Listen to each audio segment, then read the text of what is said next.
റസൂലുള്ളാഹി സ്വല്ലല്ലാഹു അലൈഹി വസല്ലമയുടെ ഹിജറ നടന്നത് റബീഉൽ അവ്വൽ മാസത്തിലാണ്. പക്ഷേ വർഷം ആരംഭിക്കുന്നത് മുഹറം മുതലാണ്. മുഹറം മുതലാണ് വർഷം ആരംഭിക്കുന്നത്. കാരണം 12 മാസമാണ് നേരത്തെ നിശ്ചയിക്കപ്പെട്ടു വന്നിട്ടുള്ളത്. ഇസ്ലാമിൻ്റെ മുമ്പ് തന്നെ അറബികൾക്കിടയിൽ 12 മാസങ്ങളാണുള്ളത്. ആ 12 മാസങ്ങൾ അവരെ സംബന്ധിച്ചിടത്തോളം മുഹറം മുതലാണ് ആരംഭിച്ചു വരുന്നത്. ഒരു പവിത്രമായ മാസമാണ് ദുൽഹജ്ജ്. ദുൽഖഅദ മാസത്തിൽ ഹാജിമാർ വരുന്നു, ദുൽഹജ്ജിൽ ഹജ്ജ് നിർവഹിക്കുന്നു, മുഹറത്തിൽ ഹജ്ജ് കഴിഞ്ഞ് തിരിച്ചു പോകുന്നു. ഈ 3 മാസങ്ങളും സംഘട്ടനങ്ങളില്ലാത്ത, യുദ്ധങ്ങളില്ലാത്ത പവിത്രമായ മാസങ്ങളായി മുമ്പ് കാലം മുതലേ ആചരിച്ചു വരുന്നുണ്ട്. ഇസ്ലാമും അത് തുടരുകയാണ് ചെയ്തിട്ടുള്ളത്. അതങ്ങനെ തന്നെ തുടർന്നുകൊണ്ട് ഇസ്ലാമും നിലനിർത്തുകയുണ്ടായി. ഒരു പവിത്രമാസം അവസാനിച്ച് അടുത്ത പവിത്രമാസം ആരംഭിച്ചുകൊണ്ടാണ് പുതുവത്സരം നമ്മൾക്ക് തുടക്കം കുറിച്ചത്. മുഹറം മാസം വിജയത്തിൻ്റെയും നന്മയുടെയും സന്തോഷത്തിൻ്റെയും മാസമാണ്. ഈ മാസം ഒരിക്കലും ദൗർഭാഗ്യത്തിൻ്റെയോ ദുശ്ശകനത്തിൻ്റെയോ നാശത്തിൻ്റെയോ മാസമല്ല. എക്കാലത്തും സമൂഹത്തിൽ അന്ധവിശ്വാസങ്ങൾ നിലനിൽക്കുന്നുണ്ട്. ഇന്നും മുസ്ലിങ്ങൾക്കിടയിൽ പോലും ചില അന്ധവിശ്വാസങ്ങളുണ്ട്. റസൂലുള്ളാഹി സ്വല്ലല്ലാഹു അലൈഹി വസല്ലമയുടെയും പ്രമുഖരായ 4 ഖലീഫമാരുടെയും കാലഘട്ടങ്ങൾ കഴിഞ്ഞതിൻ്റെ ശേഷം കർബല എന്ന പേരിൽ അറിയപ്പെടുന്ന ഒരു യുദ്ധം നടന്നു. ആ യുദ്ധത്തിൽ നബി സല്ലല്ലാഹു അലൈഹി വസല്ലമയുടെ പൗത്രനായിരുന്ന ഹുസൈൻ റളിയല്ലാഹു അൻഹു വധിക്കപ്പെട്ടു. ആ ഒരു ചരിത്ര പശ്ചാത്തലത്തിൽ ഹുസൈൻ റളിയല്ലാഹു അൻഹുവിൻ്റെ അവകാശികളാണ് എന്ന് അവകാശവാദം ഉന്നയിക്കുന്ന ഷിആ വിഭാഗത്തിൽപ്പെട്ട ആളുകൾ ഈ മുഹറം മാസം 1 മുതൽ 10 വരെയുള്ള ദിനം ദുശ്ശകനത്തിൻ്റെ മാസമ ദിനങ്ങളായി ആചരിച്ചു വരികയാണ്. അറിഞ്ഞോ അറിയാതെയോ ഈ നഹ്സ് വിശ്വാസം നമ്മുടെ നാട്ടിലും നമുക്ക് കാണാം. ചില കലണ്ടറുകളിലൊക്കെ ഇന്നും റമദാൻ മാസത്തിൽ പോലും ഒരു ദിവസം നഹ്സായി രേഖപ്പെടുത്തുന്നുണ്ട്. വിവരക്കേട് ഇപ്പോഴും തുടർന്നു വരുന്നു എന്നർത്ഥം. ഇസ്ലാമിൻ്റെ കാഴ്ചപ്പാടിൽ ഒരു ദിനത്തിനും നഹ്സില്ല, ഒരു ദിനത്തിനും നഹ്സില്ല, നാശമില്ല. എല്ലാ ദിവസങ്ങളുമുണ്ട്. അതിൽ ഏറ്റവും പ്രാധാന്യമുള്ള ദിനം ആഴ്ചയിൽ വെള്ളിയാഴ്ചയാണ്. വ്രതമനുഷ്ഠിക്കുന്നതിന് പ്രാധാന്യമുള്ള 2 ദിനം ആഴ്ചയിൽ വ്യാഴാഴ്ചയും തിങ്കളാഴ്ചയുമാണ്. മറ്റ് ദിനങ്ങൾക്കൊന്നും യാതൊരു കുറവുമില്ല. ചൊവ്വക്ക് ചൊവ്വില്ലാത്ത ദിവസമെന്നോ ചൊവ്വാദോഷമുള്ള ദിനമെന്നൊക്കെയുള്ള വിശ്വാസം ഇസ്ലാമിലില്ല. അതൊക്കെ ഹൈന്ദവരിൽ നിന്നോ മറ്റ് മതവിഭാഗത്തിൽ നിന്നോ വന്നിട്ടുള്ളതാണ്. മഹാനായ ഇബ്നു ഹജർ അൽ ഹൈതമി റഹിമഹുല്ലയോട് നഹ്സിനെക്കുറിച്ച് ചോദിക്കുന്നുണ്ട്, ഇങ്ങനെ ദിവസങ്ങൾക്ക് നഹ്സ് നോക്കുന്ന സമ്പ്രദായത്തെക്കുറിച്ചൊക്കെ. അപ്പോൾ അദ്ദേഹം വളരെ വ്യക്തമായി തന്നെ മറുപടി പറഞ്ഞിട്ടുള്ളത്, അള്ളാഹുവിൽ ഭരമേൽപ്പിക്കുന്ന തവക്കുലാക്കുന്ന സത്യവിശ്വാസികളായ മുഅ്മിനുകളുടെ ചര്യയിൽപ്പെട്ടതല്ല. പിന്നെ എവിടെ നിന്ന് വന്നതാണ്? മിൻ സുന്നത്തിൽ യഹൂദ്, യഹൂദന്മാരുടെ ചര്യയാണ്, ജൂദായിസമാണ് ഈ നഹ്സ് എന്നാണ് അദ്ദേഹത്തിൻ്റെ മറുപടി. അതുകൊണ്ട് തന്നെ ഇസ്ലാമികിൻ്റെ കാഴ്ചപ്പാടിൽ അങ്ങനെ നഹ്സില്ല. ഇപ്പോൾ സോഷ്യൽ മീഡിയയിൽ ചിലതൊക്കെ പ്രചരിച്ചു കണ്ടു.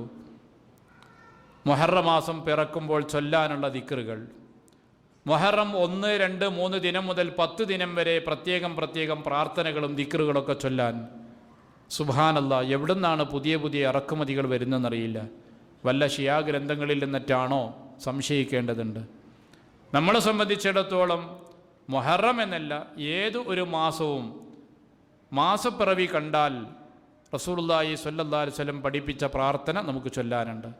അല്ലാഹുമ്മ അഹില്ലഹു അലൈന ബിൽ അംനി വൽ ഈമാൻ വസ്സലാമത്തി വൽ ഇസ്ലാം റബ്ബി വ റബ്ബുക്കല്ലാ ഹിലാൽ റുഷ്ദിൻ വ ഖൈരിൻ. അല്ലാഹുവേ, ഈ മാസം ഞങ്ങളിലേക്ക് നീ ഉദിപ്പിക്കുമ്പോൾ ഞങ്ങൾക്ക് വേണ്ടത് ദൃഢതയുണ്ടാകണം, അമ്ന് നിർഭയത്വം ഞങ്ങൾക്ക് നൽകണം, ഇസ്ലാമികമായ ജീവിതവും സലാമത്തും സമാധാനവും സുരക്ഷയും നൽകണം. നന്മയുടെയും വിവേകത്തിൻ്റെയും ഗുണത്തിൻ്റെയും മാസപ്പിറവിയായിക്കൊണ്ട് ഈ മാസത്തെ ഞങ്ങൾക്ക് നീ മാറ്റിത്തരണം. റബ്ബി വ റബ്ബുക്കല്ലാ, എൻ്റെയും നിൻ്റെയും റബ്ബ് അള്ളാഹുവാണ്. നീ അള്ളാഹിൻ്റെ സൃഷ്ടിയാണ്, ഞാനും അള്ളാഹുവിൻ്റെ സൃഷ്ടിയാണ്. ഞങ്ങൾക്ക് ഭാഗ്യമോ ദൗർഭാഗ്യമോ വരുത്താൻ നിനക്ക് കഴിയില്ല. മറിച്ച് പടച്ചവൻ്റെ നിയമത്തിനും വ്യവസ്ഥക്കും വിധേയമായിട്ടുള്ളതാണ്. ഇത് പറയാനാണ് പഠിപ്പിച്ചത്. അത് വർഷാരംഭത്തിലെ മുഹറം മാസം കാണുമ്പോൾ മാത്രമോ റമദാൻ മാസപ്പിറവി കാണുമ്പോൾ മാത്രമോ ഉള്ളതല്ല. ഏതൊരു മാസപ്പിറവി കണ്ടാലും നമുക്കുള്ളൊരു പ്രാർത്ഥനയായി പഠിപ്പിച്ചത് അതാണ്. ഇതല്ലാതെ മുഹറം മാസത്തിലെ ഓരോ ദിനങ്ങളിലും പ്രത്യേക പ്രാർത്ഥനകളോ ദിക്റുകളോ ഇസ്ലാമികമായ ഗ്രന്ഥങ്ങളിൽ നമുക്ക് പഠിപ്പിക്കപ്പെട്ടിട്ടില്ല. അതൊക്കെ എവിടെ നിന്ന് വരുന്നു എന്ന് അറിയില്ല. സൂചിപ്പിക്കുന്നത് ഇങ്ങനെയുള്ള തെറ്റായ വിശ്വാസങ്ങൾ നമുക്കിടയിൽ ഇപ്പോഴും നിലനിൽക്കുന്നുണ്ട്. മാസപ്പിറവി കാണുമ്പോൾ തന്നെ കവുങ്ങും തോട്ടത്ത് കൂടെ നോക്കരുത്, ബിൽഡിങ്ങിൻ്റെ മറവിലൂടെ നോക്കരുത്, മറഞ്ഞു കണ്ടാൽ അത് അപകടം വരുത്തും. ഇതൊക്കെ നമ്മുടെ നാട്ടിൽ പലരും പറഞ്ഞു കേൾക്കാം. അതുകൊണ്ട് ഒഴിഞ്ഞ ഗ്രൗണ്ടിലോ അല്ലെങ്കിൽ കടൽ തീരത്തോ പുഴത്തീരത്തൊക്കെ പോയി നിന്നിട്ട് കാണണം, കാരണം മറഞ്ഞു കണ്ടാൽ അപകടമാണ്. അങ്ങനെ വിശ്വസിക്കുന്ന ആളുകളുണ്ട്. മുഹറം 1 മുതൽ 10 വരെ കല്യാണം നടത്താൻ പറ്റില്ല, യാത്ര ചെയ്യാൻ പറ്റില്ല, അങ്ങനെ നല്ല നല്ല കാര്യങ്ങൾക്കൊന്നും തുടക്കം കുറിച്ചുകൂടാ. ഒരു വീടിന് കുറ്റിയടിക്കുന്ന പോലും ആ സമയത്ത് പറയും ആ മുഹറം 10 കഴിഞ്ഞോട്ടെ. എന്താ പ്രശ്നം? അതിൻ്റെ ഉള്ളിൽ കുറ്റിയടിച്ചാൽ പിന്നെ ആ വീട് പൂർത്തിയാവില്ല എന്നുള്ള വിശ്വാസം. ഇങ്ങനെ തെറ്റായ അന്ധമായ അടിസ്ഥാനരഹിതമായ ധാരാളം വിശ്വാസങ്ങൾ ഇതുമായി ബന്ധപ്പെടുത്തിക്കൊണ്ട് മുസ്ലിം സമൂഹത്തിൽ ഇപ്പോഴും നിലനിൽക്കുന്നുണ്ട്. ഇസ്ലാമികമായി ഇതിനൊന്നും രേഖയില്ല, അടിസ്ഥാനമില്ല. നമ്മളെ സംബന്ധിച്ചിടത്തോളം കർമ്മത്തിൻ്റെ ഫലമാണ് ഭാഗ്യവും ദൗർഭാഗ്യവും ഉണ്ടാകുന്നത്, കാലത്തിൻ്റെതല്ല. കാലം ഒന്നും തന്നെ നഹസില്ല. അള്ളാഹു പറഞ്ഞ ലാ തസുബ്ബുദ്ദഹർ എന്ന ആശയമാണ് നമ്മളെ പഠിപ്പിച്ചത്. നിങ്ങൾ കാലത്തെ ചീത്ത പറയരുത്, കഷ്ടകാലം, മോശകാലം, അങ്ങനെ കാലത്തെ നിങ്ങൾ അധിക്ഷേപിക്കരുത്. ഞാനാണ് രാവും പകലും മാറ്റിമറിച്ചു കൊണ്ടിരിക്കുന്നത്, കാലത്തെ സംവിധാനിച്ചത് ഞാനാണ് എന്ന് റബ്ബ് നമ്മളോട് പറയുമ്പോൾ എത്ര ഗൗരവത്തിലാണ് അള്ളാഹു കാര്യം നമ്മളെ പഠിപ്പിക്കുന്നത്. അപ്പം അതുകൊണ്ട് തന്നെ നമ്മൾ കാലത്തെ കുറ്റം പറയരുത്, നാളുകളെ മോശമായ നാളെന്ന് പറഞ്ഞുകൊണ്ട് ആക്ഷേപിക്കരുത്. ചെയ്യാൻ കഴിയുന്ന നന്മകൾ ചെയ്യണം. മാത്രമല്ല മുഹറമോ ഷഹറുല്ലാഹിൽ മുഹറം, അള്ളാഹുവിൻ്റെ പവിത്രമായ മാസം എന്നാണ് ഈ മുഹറം മാസത്തെക്കുറിച്ച് പരിചയപ്പെടുത്തിയിട്ടുള്ളത്. അതുകൊണ്ടത് ശരിയായ രീതിയിൽ ഉപയോഗപ്പെടുത്താനാണ് നമ്മൾ ശ്രമിക്കേണ്ടത് എന്നർത്ഥം.